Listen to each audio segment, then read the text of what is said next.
तुमचं तर top most प्रायोरिटीवर करून टाकेन. मी संपवतो मग म्हणा. त्यामुळे आता मला संपवायचंच आहे आणि म्हणून मला या निमित्ताने केवळ एवढंच सांगायचं आहे की या अर्थसंकल्पाच्या माध्यमातून राज्याला पुढे नेण्याचा प्रयत्न आपण केलेला आहे. राज्य पुढे जाण्याकरता सर्वांचंच समर्थन हे अत्यंत आवश्यक आहे. राज्यासमोर अडचणी आहेत, पुढे देखील येणार आहेत, पण तरी देखील मी सांगतो की या सगळ्या अडचणीत मी असं म्हणत नाही की राज्य खूप श्रीमंत आहे, राज्याची परिस्थिती खूप चांगली आहे, पण अडचणीच्या स्थितीतही मार्ग काढण्याची क्षमता या महाराष्ट्राकडे आहे. आणि म्हणूनच आजही देशाच्या इतर राज्यांच्या तुलनेत आर्थिक शिस्त पाळणारं राज्य म्हणून या महाराष्ट्राकडे पाहिलं जातं.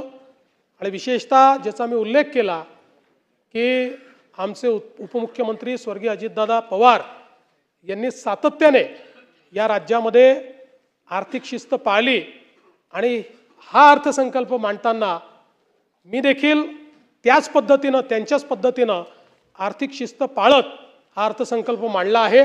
पण शिस्त पाळत असताना कुठल्याही प्रकारे महत्त्वाच्या गोष्टींवर कमतरता होणार नाही असा मी आपल्या सर्वांना या ठिकाणी आश्वासित करतो. दिले आहेत,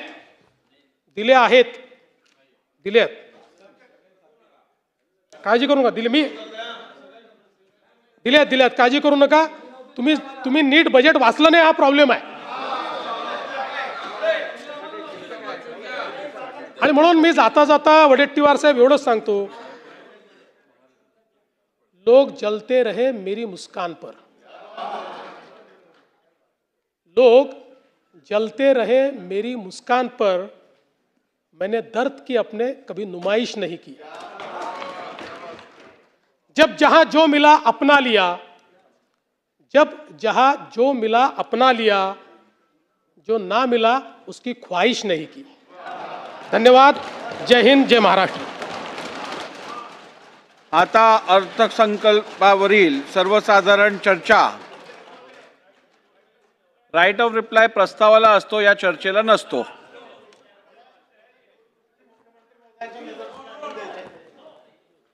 मला वाटतं आता